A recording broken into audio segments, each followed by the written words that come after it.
when I was in Vienna, Austria, and I was traveling by myself and had just kind of gotten to this almost breaking point where, you know, I couldn't speak Austrian. And so there's the inherent language barrier there. And really, other than that, my only interaction with people was either getting stared at or having someone try and come up and give me money. Now, it's isolating enough to be traveling alone, but when your only human interaction is that, it can get doubly so. And so I was just rolling down a back street in Vienna and saw this guy come around the corner, and, you know, I haven't had legs for 27 years. I'm pretty good at reading the body language of when someone sees me and tries to process their information. Normally, everyone kind of does like a little double step, as it were. It's like, okay, that guy's in my reality now.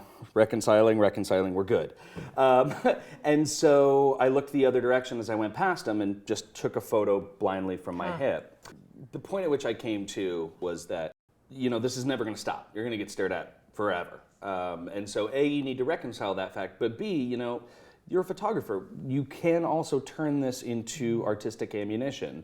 And there was something that I discovered from, you know, if you look at point A being the inception of the photo series and the kind of frustrating isolation that went along with it. And then you look at point B, which is this kind of point where I'm at now, which is accepting A, that people are going to stare at you all over the world, but B, that human curiosity is what's going to really lend to some incredibly unique travel experiences. And that latter half of it, for me anyway, is the most important. What do you say when someone hands you a dollar bill? What's your answer? I almost stopped shooting the photo series when I was in Sarajevo, Bosnia, because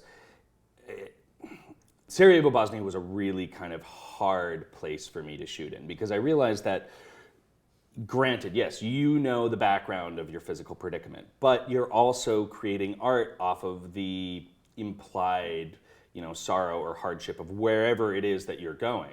And so, I mean, in a lot of places people would ask, were you in a car wreck? Were you an Iraqi war veteran? But there was no more immediate story than being in Sarajevo and seeing other people begging on the street that were missing limbs and were on either, you know, homemade skateboards or crutches or whatever. And so even as I was skating around the town, I could completely see myself fitting into that narrative.